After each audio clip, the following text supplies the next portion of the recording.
Hi friends, welcome to my channel. நான் உங்கள் designer செல்வி. நான் இந்த வீடியோவில் என்ன காமிச்சிருக்கேன் அப்படின்னு பார்த்தீங்கன்னா பிரின்சஸ் கட், அதாவது வந்து லெஹங்காக்கு போடுற கொஞ்சம் இறக்கமான ஒரு பிரின்சஸ் கட் ப்ளவுஸ் மாதிரியும் இல்லாமல், அதாவது வந்து ப்ளவுஸ் மாதிரியும் இல்லாமல் சோலி, அதாவது வந்து இடுப்புக்கு மேலே இருக்கும் இல்லையா, கொஞ்சம் இறக்கமாக போடுவோம்ல, அந்த மாதிரியாகவும் இல்லாமல் எப்படி வந்துட்டு ஈஸியான முறையில் அழகாக வந்து ஸ்டிச் பண்ணுறது அப்படின்றத நான் காமிச்சிருக்கேன். என்னோட சேனலை இப்போ தான் ஃபஸ்ட் டைம் பார்க்குறீங்கன்னா மறக்காமல் சேனலை சப்ஸ்கிரைப் பண்ணிவிட்டு அப்படியே லைக் பண்ணிவிட்டு பாருங்கள். அடுத்தடுத்த வீடியோ உங்களுக்கு நோட்டிஃபிகேஷனில் வரும். இப்போ பார்த்தீங்கன்னா உங்களுக்கு நான் நார்மல் ப்ளவுஸ் வந்து வச்சு தான் நான் வந்து இவங்களுக்கு பிரின்சஸ் கட் பண்ணேன். ரொம்ப ரொம்ப ஈஸியாக. இதில் வந்துட்டு நான் இவங்களுக்கு வந்துட்டு பேடட் வைக்கல, அதாவது வந்து சைஸ் பேடட் வைக்கல. இவங்க வந்து 13 வயசு சின்ன பொண்ணு தான். அவங்களுக்கு வந்து லெஹங்காக்கு மேலே ப்ளவுஸ் மாதிரி ரொம்பவும் இல்லாமல், இடுப்பு கிட்ட மேலே இறக்கமாகவும் சட்டை மாதிரியும் இல்லாமல், நார்மலாக போட்டால் ப்ளவுஸ் மாதிரி தெரிகிற மாதிரி எனக்கு ஸ்டிச் பண்ணி கொடுங்க அப்படின்னு கேட்டிருந்தாங்க. ஸோ இவங்களுக்கு வந்து பார்த்திங்கன்னா இந்த ப்ளவுஸோட உயரம் பார்த்திங்கன்னா 14 இன்ச்சஸ் வந்து நான் வந்து ஸ்டிச் பண்ணிக்கிறேன். அப்போ பார்த்திங்கன்னா அவங்களுக்கு இடுப்புக்கு மேலேயும் இருந்தது, அட் த சேம் டைம்ஸ் வந்து அவங்க ஆப் சைடு லெஹங்கா போடுற மாதிரியாகவும் ப்ளவுஸ் வந்து இருந்தது. ஸோ பார்க்கவே ரொம்ப அழகாக இருந்தது இந்த ப்ளவுஸு. ஸோ இதோட கட்டிங் வீடியோ வேணும் அப்படின்றவங்க எனக்கு கமெண்ட் பண்ணுங்கள். நார்மல் ப்ளவுஸ் வச்சு எப்படி வந்து பிரின்சஸ் கட் பண்ணுறது அப்படின்றத நான் வீடியோவில் போடுறேன். இப்போ பார்த்தீங்கன்னா ஃப்ரண்ட் சைட் ஃபஸ்ட்டு மடித்து ஸ்டிச் பண்ணி எடுத்துக்கிட்டேன். அடுத்தது இப்போ பார்த்தீங்கன்னா ஃப்ரண்ட் சைடில் ஜாயின் பண்ணுவோம் இல்லையா, ஷேப் வரதுக்காக. பிரின்சஸ் கட்டு சொல்கிறதே இந்த வந்து ஷேப் கொடுக்கறதுக்காக தான். ஸோ இதை நான் வந்து ஸ்டிச் பண்ணி எடுத்துக்கிட்டேன். அதேமாதிரி எக்ஸ்ட்ராவாக இருக்கிற எல்லா பீஸையும் கட் பண்ணிட்டேன். இப்போ இந்த பீஸ் வந்துட்டு பார்த்திங்கன்னா ஃப்ரண்ட் சைடில் வச்சு அட்டாச் பண்ண போகிறோம். இப்போ என்கிட்ட ஒரு கஸ்டமர் கேட்ட ஒரு டவுட்டு, நானும் வந்து பிரின்சஸ் கட் பண்ணேன், இந்த மாதிரி எனக்கு வந்து கரெக்டாக வந்து ப்ளவுஸில் முடியல, எக்ஸ்ட்ராவாக ஒன்று ஆம்கோல் கிட்ட மீறுது, இல்லைனா இடுப்பு கிட்ட அந்த ஷேப் மாறி மீறுது, இதுக்கு என்ன காரணம் அப்படின்றது கேட்டாங்க. உங்களுக்கு இந்த காரணம் தெரிஞ்சிருந்துன்னா, யாராவது தெரிஞ்சிருந்தால் எனக்கு கமெண்ட் பண்ணுங்கள். இதில் ஒன்றுமே இல்லைங்க, கட் பண்ணும்போது நம்ம டாட் பிடிப்போம் இல்லையா, நார்மல் ப்ளவுஸில் டாட்டு, அந்த டாட் வந்து 2 இன்ச்சஸ் வந்து நம்ம மார்க் பண்ணி பிடிப்போம். அதை வந்து ஒரு ஷேப்பாக எடுத்து கட் பண்ணிவிட்டு ஸ்டிச் பண்ணும்போது நம்மளுக்கு கரெக்டாக வரும். இது வந்து பேக் ஹூக் டிசைன் தான்.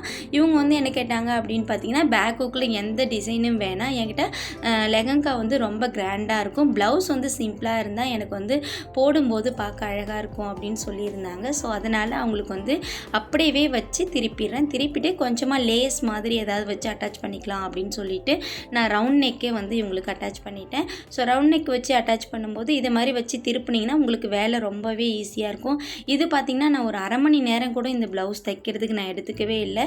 ஜஸ்ட்டு வந்து 20 மினிட்ஸ்லேயே நான் வந்து இந்த ப்ளவுஸை ஸ்டிச் பண்ணி முடிச்சுட்டேன். இதில் ஏன் கேட்டிங்கன்னா, நம்மளுக்கு இடுப்பு பட்டி வைக்கிற வேலைலாம் அப்படிலாம் கிடையாது. ஸோ ரொம்ப ரொம்ப ஈஸியாக இருக்கிறதுலே ரொம்ப ஈஸியான ஒரு வேலை அப்படின்னு பார்த்தீங்கன்னா பிரின்சஸ் கட் ப்ளவுஸ் தான். ஸோ இதில் வந்து பேடட் வச்சு போடும்போது ரொம்ப அழகாக இருக்கும். இல்லை பேடட் இல்லாமல் போடுறவங்களுக்கு வந்து கொஞ்சம் ஷேப் வந்து 1 ஃப்ளீட் வைக்கிறவங்களுக்கு ஓகே, பட் வந்து நார்மலாக ப்ளவுஸ் சாரீ கட்டுறவங்களுக்கு நீங்கள் கண்டிப்பாக பேடட் வச்சு போட்டிங்கன்னா மட்டும்தான் ப்ளவுஸ் வந்து எடுப்பாக இருக்கும். அதேமாதிரி சாரீ கட்டும்போது நம்மளுக்கு வந்து ஷேப் வந்து அழகாக இருக்கும். ஸோ ப்ளவுஸும் வந்து சாரீ வந்து நவந்து விழாமல் இருக்கும். அப்போ பார்க்கும்போது ப்ளவுஸும் ரொம்பவே பர்ஃபெக்டான ஷேப்பில் இருக்கும்போது ப்ளவுஸ் போடுறதுக்கும் நம்மளுக்கு ஒரு ஆர்வமாக இருக்கும். இப்போ வந்து நான் இப்போ பாருங்கள் ஃப்ரண்ட் சைடை வச்சுட்டு பேக் சைடுக்கு கரெக்டான அளவை மார்க் பண்ணுறேன். இப்போ நான் கரெக்டான அளவு மார்க் பண்ணிவிட்டு இப்படி இதை மாதிரி கட் பண்ணிக்கிறேன். இது ஏன் கட் பண்ணேன் அப்படின்னு சொல்லிட்டு கேட்டிங்கன்னா, அப்படியே மடிச்சிருக்கலாமே அப்படின்னு கேட்டிங்கன்னா, நம்ம வந்து பிரின்சஸ் கட் போடுறோம், அப்போ நம்ம இதை மாதிரி வச்சுட்டு ஜாயின் பண்ணி அடிக்கும்போது பேக்கில் தூக்காமல் இருக்கும். ஸோ அதனால தான் வந்துட்டு இவங்களுக்கு இந்த மாதிரி மெத்தடில் நான் வந்துட்டு ஸ்டிச் பண்ணிவிட்டு அதுக்கப்புறமா மடித்து தைச்சிட்டு அதுக்கப்புறமா நான் வந்துட்டு அவங்களுக்கு வந்து பேக்கில் கட் பண்ணுறேன். இவங்களுக்கு பேக் ஹூக்குன்றதுனால ரொம்ப ரொம்ப ஈஸியாக நான் இந்த மாதிரி பேக் ஹூக் தைக்கிறதுக்கு நான் ஃபாலோ பண்ணுவேன். ஸோ இதுவும் கரெக்டாக தான் இருக்கும். ஒரு சிலவங்க பேக் ஹூக் தைக்கும் போது என்ன பண்ணுவாங்கன்னு பார்த்தீங்கன்னா, பேக் சைடுக்கு எக்ஸ்ட்ரா கிளாத் விடுவாங்க. ஸோ நான் அதெல்லாம் எதுவுமே பண்ண மாட்டேன். சிம்பிளாக இதை மாதிரி வச்சு கட் பண்ணிவிட்டு இதில் வந்து ஹூக் பட்டி அதெல்லாம் வச்சு அட்டாச் பண்ணிவிடுவேன். ஸோ நம்மளுக்கு வந்து பார்த்திங்கன்னா 1/4 இன்ச் அளவுக்கு தான் குறையும். ஸோ நம்ம ஸ்டிச் பண்ணும்போது சைடில் ஜாயின் பண்ணும்போது நம்ம வந்து அந்த அளவுக்கு கரெக்டாக வச்சு மார்க் பண்ணும்போது அந்த ப்ராப்ளம் கூட சால்வ் ஆகிடும். ஸோ இப்போ பார்த்தீங்கன்னா இவங்களுக்கு பேக் ஹூக் தைக்கிறதுக்கு இந்த ஷேப்காக நான் வந்துட்டு பேக்கில் வந்து டாட்டும் பிடிச்சிட்டேன். இப்போ நான் வந்து இந்த 2 ஷோல்டரையும் அட்டாச் பண்ணுறேன். இப்போ இந்த ஷோல்டர் அட்டாச் பண்ணதுக்கு அப்புறமேட்டு நான் வந்துட்டு 2 பக்கமும் வந்துட்டு ஹூக் பட்டியும் அடுத்தது காஜா பட்டியும் வச்சு அட்டாச் பண்ண போகிறேன். ஸோ கண்டினியூவாக வந்து வீடியோவை இது வரைக்கும் ஸ்கிப் பண்ணாமல் பார்க்குறீங்க அப்படின்னா, உங்களுக்கு இந்த வீடியோவில் இன்ட்ரெஸ்ட் இருந்தது அப்படின்னா அப்படியே எனக்கு ஒரு லைக் பண்ணிவிடுங்க. ஸோ வந்துட்டு லைக் பண்ணிவிட்டு நான் தைக்கிற வீடியோவுக்கு லைக் பண்ணிவிட்டு நான் வந்து பார்க்கும்போது எனக்கு என்ன தோணும் அப்படின்னு பார்த்தீங்கன்னா, அடுத்தடுத்த வீடியோ போட போடுறதுக்கு எனக்கு வந்து மோட்டிவேஷனாக இருக்கும், வேறு ஒன்றுமே கிடையாது. ஸோ ட்ரை பண்ணி பாருங்கள். இப்போ வந்து பார்த்திங்கன்னா அதேமாதிரி பேக் சைடில் மடித்து அடிச்சிட்டோம் இல்லையா, இப்போ ஃப்ரண்ட் சைடில் இந்த மாதிரி கிளாத் வச்சு நம்ம தைக்கணும். அப்போ தான் வந்து பார்த்திங்கன்னா ஃப்ரண்ட் சைடில் நம்மளுக்கு வந்து தூக்காமல் இருக்கும். அதாவது வந்து தூக்காமல் இருக்கும் அப்படின்னு சொன்னால் நம்ம வந்து நார்மல் ப்ளவுஸில் பட்டி வச்சு அட்டாச் பண்ணும்போது எப்படி இருக்குமோ நம்மளுக்கு வந்து கரெக்டாக வைக்கலன்னா தூக்கிக்கும் இல்லையா, கை தூக்கும்போது. அந்த மாதிரி இல்லாமல் இது மாதிரி நம்ம வந்து நீட்டாக ஒரு பீஸ் வச்சு அட்டாச் பண்ணி மடித்து தைச்சிக்கங்க. அப்போ ஷேப் வந்து கரெக்டாக இருக்கும். நம்மளுக்கு வந்து இடுப்புக்கிட்ட படிமானமாக உட்காரும் ஊக்கு இழுத்து போடும்போது. ஸோ இதெல்லாம் வந்து போடும்போது பார்த்திங்கன்னா மட்டும்தான் உங்களுக்கு பர்ஃபெக்ட் ஃபினிஷிங் தெரியும். ஸோ இந்த ப்ளவுஸ் வந்து போட்டாங்க அப்படின்னா நான் இந்த வீடியோவிலே அட்டாச் பண்ணுறேன். இன்கேஸ் லேட் ஆகிடுச்சு அப்படின்னா அடுத்த வீடியோவை ஷார்ட்ஸ் வீடியோவில் உங்களுக்கு நான் அப்லோட் பண்ணுறேன். ஸோ நான் வீடியோ வந்து ரொம்ப லேட்டாக போடுறேன். ஸோ வீட்டில் ஒரு ஃபங்க்ஷன், ஸோ அதனால தான் வந்துட்டு கண்டினியூவாக என்னால் வீடியோ போட முடியல. இப்போ இந்த வாரத்துலேருந்து கண்டிப்பாக வந்து ஒரு வாரத்துக்கு கண்டிப்பாக 4 வீடியோவாவது நான் அப்லோட் பண்ணுறதுக்கு ட்ரை பண்ணுறேன். ஸோ நிறைய கல்யாண வேலைகள் இருந்ததுனால, நிறைய ஒர்க்கும் இருந்ததுனால என்னால் அப்லோட் பண்ண முடியல. ஸோ ப்ளவுஸ் ஸ்டிச் பண்ணிக்கிட்டு தான் இருந்தேன். பட் என்னால் வந்துட்டு அந்த ஸ்டிச் பண்ண வீடியோவை வீடியோ எடுக்க முடியாத ஒரு சுச்சுவேஷன் ஆகிடுச்சு.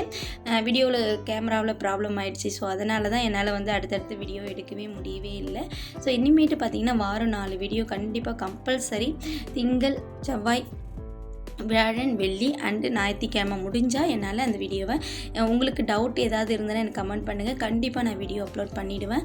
ஸோ இப்போ அடுத்த வீடியோ பார்த்திங்கன்னா உங்களுக்கு வந்து அடுத்த வீடியோ ஒரு ப்ரொமோவாக நான் சொல்கிறேன். அடுத்த வீடியோ உங்களுக்கு சுடிதார் எப்படி வந்து ஈஸியாக, அதே மாதிரி சுடிதாரில் வந்து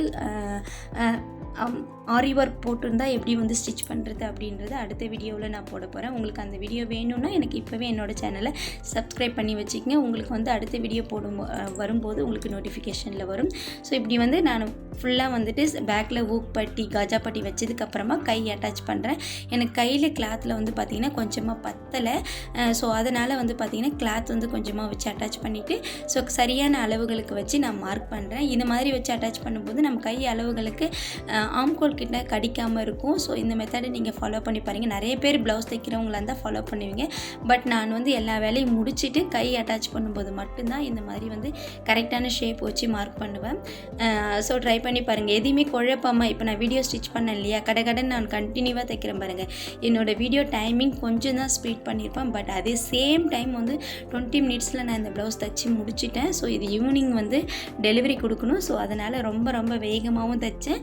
அதே சமயம் வந்து பர்ஃபெக்டாகவும் ஃபினிஷிங்காகவும் தைச்சி நான் வந்து ஒரு 1/2 ஹவர்லேயே அவங்களுக்கு வந்து ப்ளவுஸை வந்து நான் ரெடி பண்ணிட்டேன். அவங்களுக்கும் ரொம்ப சந்தோஷம், ஒரே நாளில் கேட்ட உடனே கொடுத்ததுக்காக. ஸோ எனக்கு வந்து கரெக்டாக ஸ்டிச் பண்ணும்போது ஒரு விஷயத்தையும் நம்ம ஃபாலோ பண்ணோம் அப்படின்னு பார்த்தீங்கன்னா நம்மளுக்கு எல்லா விஷயமும் வந்து வேகமாக முடியும். ஸோ ஸ்டிச் பண்ணுறது மட்டும் நம்ம கரெக்டாக வந்து ஒரு தடவை பழகிட்டோம் அப்படின்னு சொல்லிட்டீங்கன்னா நம்மளுக்கு ஸ்பீடாக தைக்கிறதுக்கு வந்துடும். நம்ம இப்போ வந்து பார்த்திங்கன்னா இன்னும் கேட்டிங்கன்னா வீடியோ அதாவது அன்சீன் இருக்கும் இல்லையா, வீடியோவில் வந்து எடிட் பண்ண போடாத விஷயங்கள்லாம் பார்த்திங்கன்னா இந்த மாதிரி கடன் கட் பண்ணும்போது ஒரு சிலதில் நான் வந்து டைரெக்டாகவே வச்சு அப்படியே வந்து ஸ்டிச் பண்ணிவிட்டு அதுக்கப்புறமேட்டா இது மாதிரிலாம் கட் பண்ணுவேன். ஸோ வீடியோக்காக நான் இதெல்லாம் கட் பண்ணிவிட்டு அதுக்கப்புறம் உங்களுக்கு காமிக்கிறேன். அன்சீன் வீடியோவில் இன்னும் ஸ்பீடாகவும் வேகமாகவும் தைக்க ஆரம்பிப்பேன். ஸோ இப்போ பார்த்திங்கன்னா முடிஞ்சிடுச்சு. இந்த லெஹங்கா ப்ளவுஸ் முடிச்சுட்டேன் நான். Green colour with pink colour பார்டரில் இந்த ப்ளவுஸே பார்த்திங்கன்னா ரொம்ப அழகாக இருக்கும். அதாவது வந்து இந்த லெஹங்காவே பார்த்திங்கன்னா ரொம்ப அழகாக இருக்கும். பிங்க் கலரில் தாவணி வரும். பார்க்கவே ரொம்ப கிராண்டாக இருந்தது. இந்த லெஹங்கா பார்த்திங்கன்னா 4000க்கு மேலே தான் இருந்தது. ஸோ அந்த லெஹங்கா பார்க்கவே ரொம்ப அழகாக இருந்தது. முடிஞ்சால் நான் அந்த வீடியோ கடைசியாக வந்துட்டு லெஹங்காவை எப்படி வந்துட்டு இடுப்புக்கு டைட் பண்ணுறது நாடா வைக்காமல் அப்படின்றது லாஸ்ட் வீடியோவில் காமிச்சிருப்பேன்.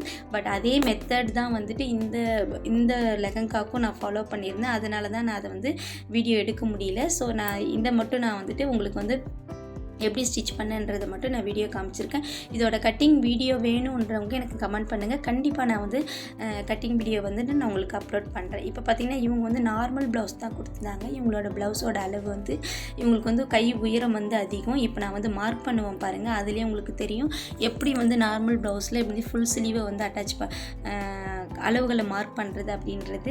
இப்போ பாருங்கன்னா இவங்களுக்கு வந்து நார்மல் ப்ளவுஸில் கொடுத்த அளவுகளை நான் இடுப்பு மார்க் பண்ணுறேன். இப்போ இடுப்பு அதாவது ஃப்ரண்ட் சைடு மார்க் பண்ணும்போது நான் வந்து பேக் சைடோட அளவு வச்சு தான் நான் மார்க் பண்ணேன். அப்போ பார்த்திங்கன்னா இப்போ வந்து ஃப்ரண்ட் சைடு ஹூக் வந்து இழுத்து போடணும். அப்போ வந்து நம்மளுக்கு வந்து ஒரு பேக் சைடு ஹூக்குன்றவங்களுக்கு 1/4 இன்ச்சு வந்து எக்ஸ்ட்ராவாக வைக்கணும். அதுவே ஃப்ரண்ட் சைடில் அந்த 1/4 இன்ச்சு வந்து உள்பக்கமாக கூட்டி தான் தைக்கணும். அப்படி கூட்டி தைக்கும் போது பார்த்திங்கன்னா கரெக்டாக வந்துடும். நிறைய பேர் வந்துட்டு இது வந்து பேக் சைடு ஹூக் அதனால் லூஸ் வைக்கலாம் அப்படின்னு வந்து ட்ரை பண்ணுவாங்க. அப்படிலாம் கிடையாது. பேக் சைடு ஹூக் வச்சாலும் வந்துட்டு உங்களுக்கு வந்து கரெக்டான அளவை மார்க் பண்ணிவிட்டு பேக் சைடில் வந்து ஒரு 1/4 இன்ச்சு வந்து அதிகமாகவும் ஃப்ரண்ட் சைடில் ஒரு 1/4 இன்ச்சு வந்து உள் டைட்டும் கொடுத்து தைங்க. வந்து மேலே தூக்காமலும் இருக்கும். அதே மாதிரி வந்துட்டு உங்களுக்கு ஃபிட்டிங் கரெக்டாக உட்காரும். நீங்கள் ட்ரை பண்ணி பாருங்கள். நீங்கள் ஸ்டிச் பண்ணிவிட்டு ட்ரை பண்ணி பார்த்துட்டு எனக்கு வீடியோ கமெண்ட் பண்ணுங்கள். கண்டிப்பாக உங்களுக்கு வந்து இந்த விஷயம் வந்து கரெக்டாக இருக்கும். இது வந்து 13 வயசு பொண்ணுக்கு லெஹங்காவும் இல்லாமல் அதாவது வந்து லெஹங்காவோட டாப்பும் இல்லாமல் ப்ளவுஸும் இல்லாமல் ஓரளவுக்கு நார்மலாக ஒரு 14 இன்ச்சு அளவுக்கு நான் வந்து ஸ்டிச் பண்ணியிருக்கேன். ஸோ வந்து ப்ளவுஸ் ஸ்டிச் பண்ணி முடிச்சுட்டேன். பார்த்தீங்களா எவ்வளோ சீக்கிரம் ஸ்டிச் பண்ணியிருக்கேன் அப்படின்றது. இதே ஸ்பீட் தான் வந்துட்டு எல்லா ப்ளவுஸ்க்கும் நம்ம தைக்கும்போது ஒரு நாளைக்கு 10லேருந்து 15 ப்ளவுஸ் வரைக்குமே நம்ம வந்து ஸ்டிச் பண்ண முடியும். பட் அவ்வளோ ப்ளவுஸை நம்ம ட்ரை பண்ணணும் அப்படின்னா டயர்டாகிடுவோம். ஸோ நம்ம நார்மலாக எவ்வளோ ஸ்பீடில் தைக்கிறோமோ அவ்வளோ ஸ்பீடில் வந்துட்டு நம்ம ஸ்டிச் பண்ணிக்கலாம். அப்போ வந்து பார்த்திங்கன்னா உங்களுக்கு மினிமம் வந்து ஒரு 5 ப்ளவுஸ் வந்து நம்ம அழகாக வந்து ஸ்டிச் பண்ணிட முடியும். இந்த வீடியோ பிடிச்சிருக்கு அப்படின்றவங்க லைக் பண்ணுங்கள். இந்த வீடியோ யாருக்கெல்லாம் வந்து யூஸ்ஃபுல்லாக இருக்கிறவங்களுக்கு ஷேர் பண்ணுங்கள். மேலும் ஒரு நல்ல வீடியோவில் சந்திப்போம். இது வரைக்கும் ஸ்கிப் பண்ணாமல் பார்த்த தொழில்கள் அனைவருக்கும் நன்றி, வணக்கம். மேலும் ஒரு நல்ல வீடியோவில் சந்திக்கலாம். ஸோ நான் வந்து இதில் வந்து பார்த்திங்கன்னா ஃபுல் ப்ளவுஸ் முடிச்சிட்டேன். நல்லா இருக்கா அப்படின்றத கமெண்ட் பண்ணுங்கள். ரொம்ப ரொம்ப சிம்பிளான விஷயம். தேங்க்யூ.